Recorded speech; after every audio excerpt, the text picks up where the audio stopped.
BJP আজ মনে করছে যে সিঙ্গুরে শিল্প হওয়া প্রয়োজন। কি আশ্চর্য, যখন সিঙ্গুর আন্দোলন চলছিল আগাগোড়া বিজেপি তো ঠিক উল্টোটা ভেবেছিল। যারা ভুলে গেছেন তাদের আমি দ্রুত একবার ফ্ল্যাশব্যাকে নিয়ে যাই। দেখুন, আজ থেকে 19 বছর 1 মাস আগের ছবি, 2006 সালের 4 ডিসেম্বর তোলা এই ছবিগুলো দেখুন, সৌজন্যে আনন্দবাজার আর্কাইভ। ভোট শরিক এবং তৃণমূলের একমাত্র সাংসদ মমতা বন্দ্যোপাধ্যায়ের মঞ্চে শটান দিল্লি থেকে উড়ে এলেন রাজনাথ সিং।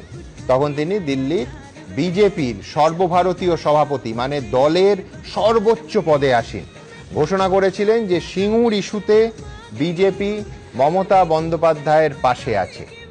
শুধু আনন্দবাজার পত্রিকার এই ছবি নয়, এবার দেখে নেব এবিপি আনন্দের আর্কাইভে ঠিক কি বলেছিলেন সেদিন রাজনাথ সিং।